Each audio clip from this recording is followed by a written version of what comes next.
신앙인의 일생, 그런 제목으로 하나님의 말씀을 증거하겠습니다. 오늘 성경 말씀에 보면 신앙인은 어떤 단계의 인생을 살아가는가 하는 것들이 잘 요약되어 있습니다. 자, 시편 23편 어떤 하나님의 말씀일까? 그리스도인들이 가장 많이 사랑하는 노래입니다. 시편의 진주라고 하는 그런 별명을 가지고 있고요. 절대 권력자로서 다윗 왕, 그 권력도 가졌고 맨 밑바닥에 청에서 고통도 받았던 이런 한 인간으로서 희로애락이 농축된 시입니다. 자, 주님을 붙잡고 살아간 신앙인의 일생을 응결시킨 고백의 결정체와 같은 그런 너무나 아름다운 하나님의 거룩한 말씀입니다. 그 시편 23편을 가리켜서 신뢰의 시다, 확신시로 구분을 합니다. 확신하고 신뢰한 그런 시다. 그리고 시편 23편은 다윗이 언제 이것을 지었을까? 노년에 지은 시다. 그럽니다. 신앙인으로서 인생을 요약하고 있고, 또 인생에는 어떤 단계를 거쳐서 신앙이 무르익어 가는가 하는 것들을 보여주고 있습니다. 이 다윗이라는 이름의 뜻이 뭘까? 참 이름대로 인생을 사는 것 같습니다. 이 다윗이라는 이름의 뜻은 극진히 사랑을 받는 자라는 뜻입니다. 극진히 사랑을 받는 자. 다윗의 삶은 어떤 삶이었을까? 다윗. 그는 역사상 물질이 가장 많았던 사람입니다. 돈이 많았던 사람이죠. 왕이면서, 권력자면서도 돈이 많았다. 그런데 물질에는 깨끗했다라고 하는 것을 보여주죠. 시편 16편이 황금의 시인데요. 거기 보니까 줄로 재어진 구역, 그 구역 안에서 참 만족을 했다, 그렇게 얘기를 하고 있죠. 역사상 물질이 가장 많았던 사람이다. 또 다윗은 가장 위대한 왕이고 지도자고, 특별히 지도자의 교과서와 같았습니다. 다윗 왕이 죽고 난 후 300년, 400년, 500년이 흘러도 이 왕이 진짜 좋은 왕이었느냐, 그렇지 않은 왕인가라고 하는 것을 다윗에 비교해서 판단을 하곤 했죠. 그래서 지도자의 교과서다. 이 다윗은 어떤 삶이었을까? 역사상 최고의 정복자입니다. 이 다윗이 나타난 이후에 고대 근동 지방은 평정이 됐죠. 쫙 다 평정이 되었습니다.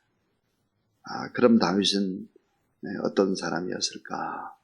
그는 감성이 풍부한 예술가입니다. 시편 150편 가운데 3분의 2 이상을 다윗이 썼으니까요. 풍부한 예술가적인 기질을 가졌죠. 시인이고 또 악기를 잘 다루는 그런 사람이었다. 그럽니다. 자, 그런데 오늘 이 본문 인생을 다 살고 노년에 지은 이 시에는 신앙이 무엇이고 인생은 어떤 단계를 거치는가 하는 것들이 함축되어 있습니다. 참 신앙인으로서의 단계적인 인생, 어떤 인생을 거칠까? 5단계를 거치고 있습니다. 첫 번째 단계입니다. 첫 번째는 참 평강의 단계입니다. 참 평강. 1절에 보니까 여호와는 나의 목자시니 내게 부족함이 없으리로다 그랬습니다. 여호와는 나의 목자다 그랬습니다. 부족함이 없다. 2절에 보니까 푸른 풀밭 목장에 놓이시고 실만한 물가로 인도한다. 자, 1절 2절을 보면 샬롬입니다. 평강의 단계죠. 선한 목자의 인도함을 받는 것입니다. 근데 구약성경에 이 목자라고 하는 것은 꼭 양을 치는 목자만 얘기하지 않고요. 왕을 얘기하기도 합니다. 여호와가 나의 목자시니, 여호와 하나님이 나의 왕이시니, 여호와 하나님이 나의 주인이시니 내게 부족함이 없으리로다. 그가 나를 푸른 풀밭에 누이시며 실만한 물가로 인도하시는도다. 그랬습니다. 선한 목자의 인도함을 받으니까 참 평강의 단계를 누리게 되는 것이죠. 여러분, 예수 그리스도를 나의 주, 나의 하나님으로 처음 영접했을 때, 인격적으로 주님을 만났을 때 어땠습니까? 너무 황홀하고 너무 아름답고 세상에 빛이 달리 보이고 바람도 나를 사랑해서 불어오는 것만 같고 다 그렇죠. 참 평강의 단계입니다. 두 번째 단계는 치유와 회복의 단계입니다. 세 번째는 3절에 보면 내 영혼을 소생시키시고 자기 이름을 위하여 의의 길로 인도하시는도다 그랬습니다. 여기서 소생이라고 하는 것은 회복이죠. 회복. 내 영혼을 소생시키시고 치유하시고 회복시키는 단계입니다. 잘 한번 생각해 보세요.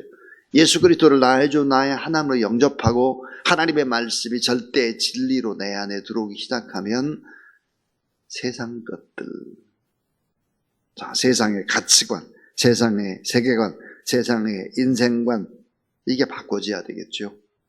자, 말씀의 가치 기준에서부터 모든 것들을 다시 시작해 가는 것입니다.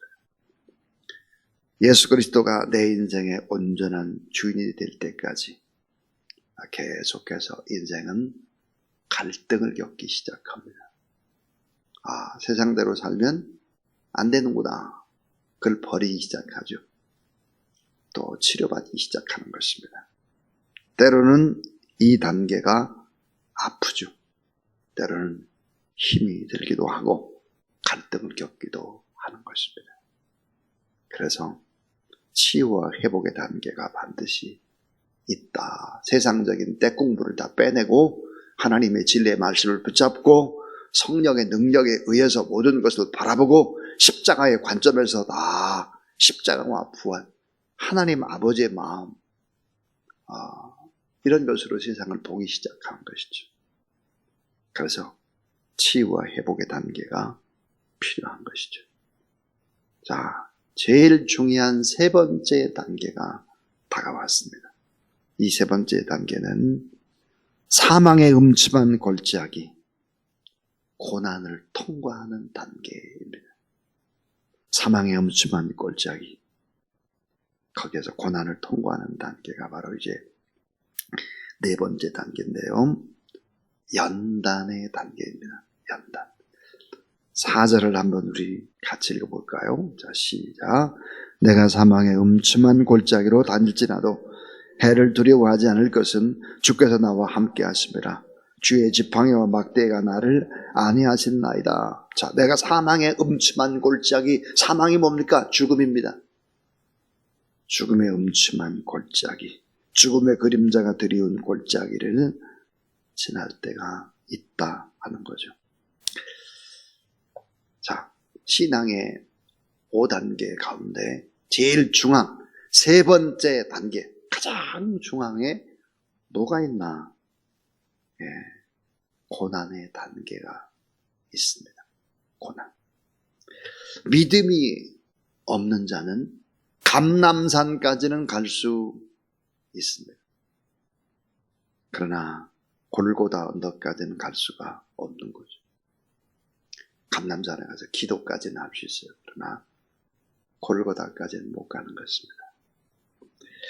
자, 신앙이라고 하는 것은 뭘까? 때로는 죽음이 드리워진 골짜기, 그 골짜기를 지나가야 하는 것입니다. 이 고통의 단계에 주님의 함께 하심을 경험하지 않으면 안 된다. 이스라엘 백성들이 출애굽을 했습니다. 여러분, 왜 출애굽을 하는 것입니까? 그것은 광야에서 살기 위해서가 아니죠. 가나안 땅까지 가는 것입니다. 근데 뭐예요? 광야를 꼭 통과해야 합니다. 광야 속에서 뭘 경험해야 될까?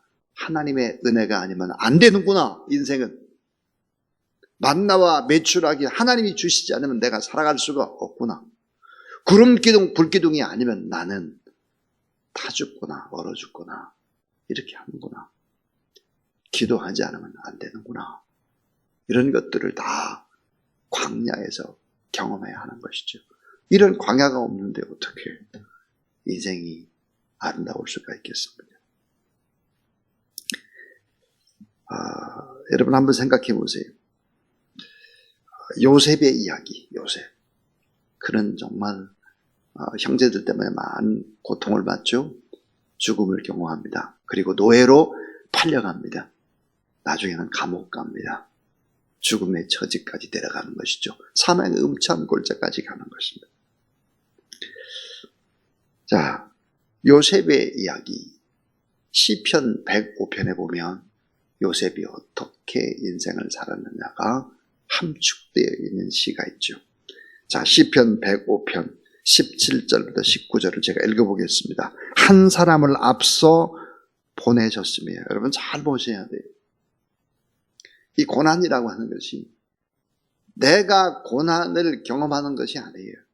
하나님께서 고난을 줘가지고 고난 속에 그냥 밀어넣어 버리는 거예요. 전부 다. 자, 시편 105편 17절부터 19절. 한 사람을 앞서 보내셨으며 요셉이 종으로 팔렸도다. 그 발에 착고에 상하며 그 몸이 쇠사슬에 매었으니 곧 여호와의 말씀이 응할 때까지라. 그 말씀이 저를 단련하였도다. 그랬습니다. 여러분 여기 자세히 보면 이 동사들이 모두 다 수동태입니다. 수동태. 능동태가 아니에요.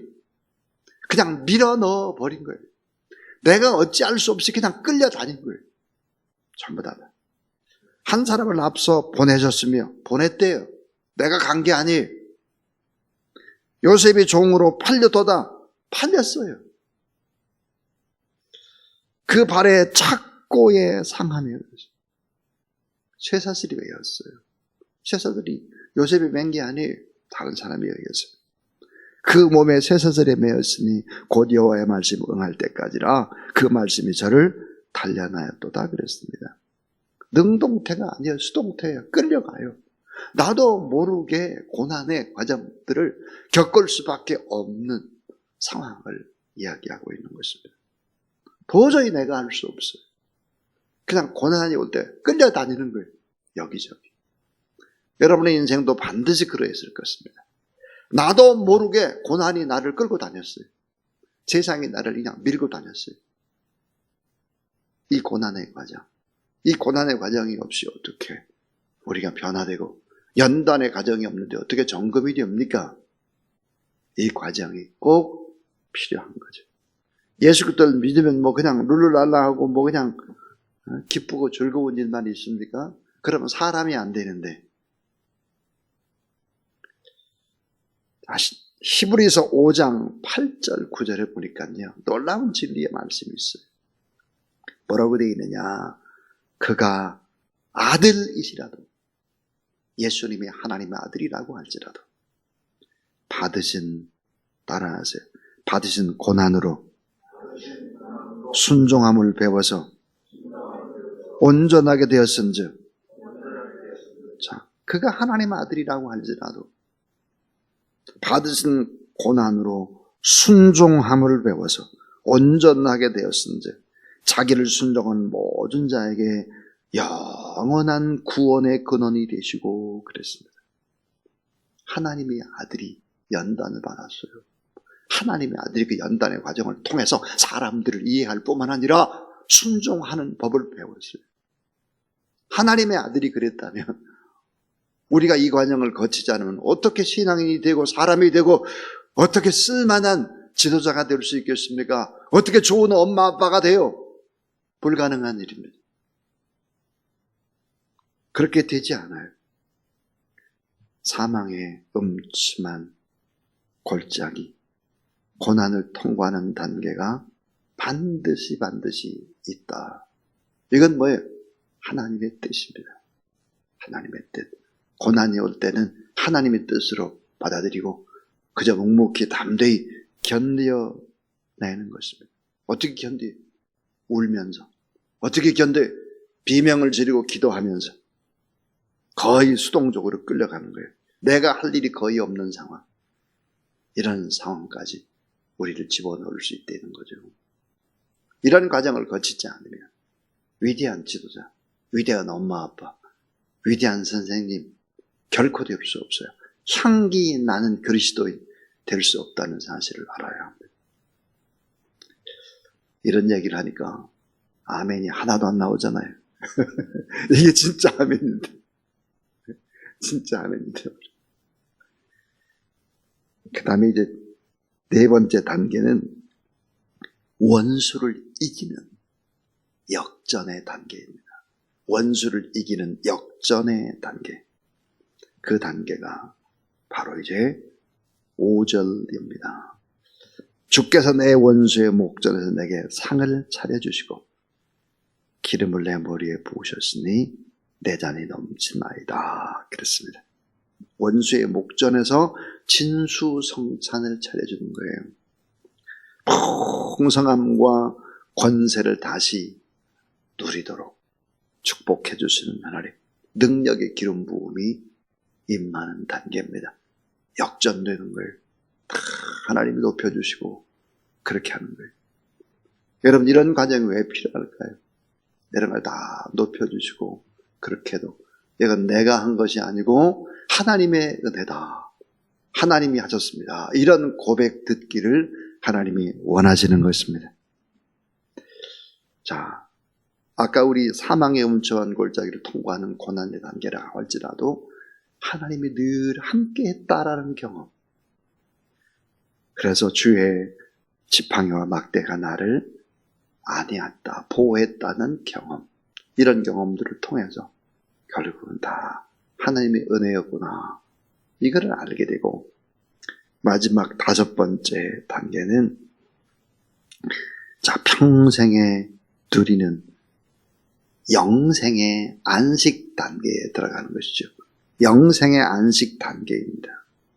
내 평생의 선하심과 인자하심이 반드시 나를 따르리니 내가 여호와의 집에 영원히 살리로다. 내가 여호와의 집에 영원히 살리로다. 평생 동안 돌아보니까 하나님의 은혜였다. 그리고 영생의 안식 단계로 들어가는 것이죠. 여호와의 집에서 영원히 주님을 찬양하고 왕 노릇하는 단계다. 그랬습니다. 신앙은 이런 것이다. 참 신앙인이 걸어가는 단계는 과연 이런 단계를 반드시 거치게 되어 있다 하는 거죠. 하나님을 처음 만났을 때, 예수 그리스도를 인격적으로 만났을 때, 성령이 내 안에 거하신다는 것을 깨달았을 때 참 평강의 단계, 그 다음부터 또 치유와 회복의 단계 거쳐서 때로는 연단의 단계, 사망의 엄침한 골짜기까지 가고, 그러다 권수를 이기는 축복의 단계, 그리고 영생의 안식의 단계로 들어가게 된다 하는 것입니다. 신앙인의 그 인생의 여정과 이 시는 딱 맞는 것 같습니다. 이 시편 23편에는 놀라운 능력이 있음을 저는 체험합니다. 저희 교회 성도 가운데 수술을 받기를 준비하는 분이라든지, 수술 후에 또 항암 치료를 하는 분들이라든지, 또 사업에 어려움을 받아서 작정으로 이렇게 기도하고 있는 분이라든지, 이런 분들에게 제가 늘 하는 얘기가 있습니다. 예배, 하루에 5번씩 예배를 드려라. 하루 5번. 그 하루에 5번씩 예배를 어떻게 드려야 되느냐. 시편 23편을 가지고 예배를 드리는데 이렇게 드리면 됩니다. 자, 새벽에 일어나자마자 사도신경을 하는 거죠. 신앙 고백을 하고 시편 23편을 1절부터 6절까지 눈으로 읽습니다. 눈으로 읽고 그 다음에 소리 내서 읽습니다. 그리고 다시 한번 묵상하며 읽습니다. 자, 시편 23편을 소리내서 읽는 것이 대단히 중요합니다. 그리고 난 다음에 주기도문 하는 거죠. 자, 사도신경 시편 23편 읽고 주기도문, 그런 예배가 끝입니다. 자, 요걸 새벽에 한 번, 아침 밥 먹기 전에 한 번, 점심밥 먹기 전에 한 번, 저녁밥 먹기 전에 한 번, 자기 전에 한 번, 5번 예배를 드리라. 이런 처방을 제가 이제 내리죠. 이 처방이 참 대단히 효과적인, 대단히 능력이라고 하는 것을 목회하면서 참 많이 경험을 합니다. 여러분 혹시 우리 가운데 기도가 필요하고 또 작정으로 하나님 앞에 내가 기도한 부분이 있다면 여러분 그렇게 해보십시오. 예배 드리는 데 시간이 얼마 걸리지 않아요. 예. 그저 한 5, 6분이면 족합니다. 5, 6분. 그래서 하루에 5번씩 예배를 드려보라. 하나님께서 큰 은혜를 주실 것이다. 그리고 믿음으로 승리할 것이다. 그런 얘기를 합니다. 시편 23편. 절대 권력자로서 다윗 왕이 아니라 한 인간으로서 희로애락이다. 이제 농축이 되고 주님을 붙잡고 살아간 신앙인의 일평생을 연결시킨 신앙 고백의 결정체와 같습니다. 왜 다윗이 그렇게 위대하고 하나님 마음에 꼭 합한 자였나 하는 부분들을 알 수 있는 그런 시편 23편이었습니다. 자, 오늘 말씀을 생각하면서 570장 찬송 하나님 앞에 드리겠습니다.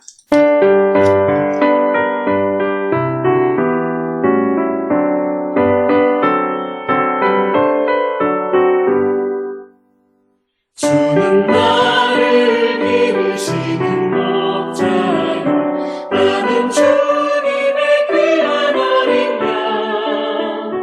푸른 풀만 맑은 시냇 물가로 나를 인도하여 주신다.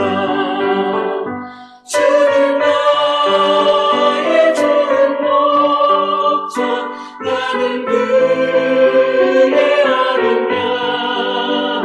저를 따라 꿀을 먹여주시니 내게 부족함 전혀 없어라.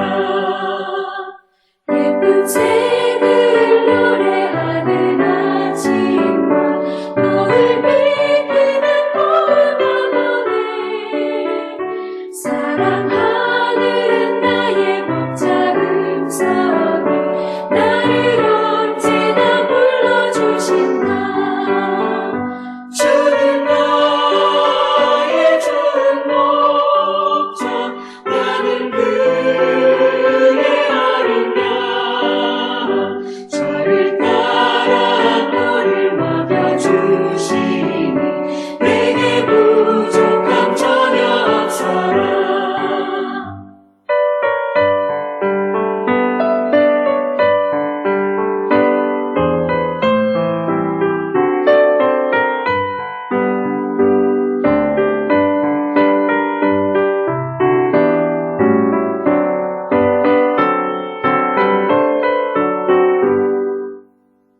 못된 짐승 나를 밟지 못하고 거친 비바람 참지 못하리.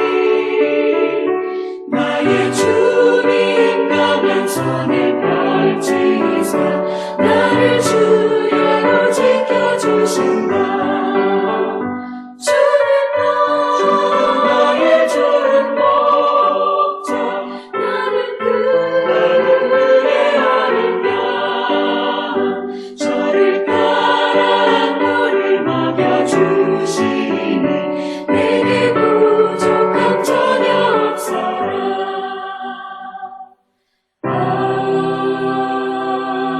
아멘. 자, 여러분 한번 실습을 해보겠습니다. 시편 23편 1절부터 6절을 다시 한번 읽고 그리고 축도를 할 텐데 1절부터 6절까지를 다 함께 합독을 하겠습니다. 자, 시작. 여호와는 나의 목자시니 내게 부족함이 없으리로다. 그가 나를 푸른 풀밭에 놓이시며 쓸만한 물가로 인도하시는도다. 내 영혼을 소생시키시고 자기 이름을 위하여 의의 길로 인도하시는도다. 내가 사망의 음침한 골짜기로 다닐지라도 해를 두려워하지 않을 것은 주께서 나와 함께 하심이라. 주의 지팡이와 막대기가 나를 안위하신나이다. 주께서 내 원수의 목전에서 내게 상을 차려주시고 기름을 내 머리에 부으셨으니 내 잔이 넘치나이다.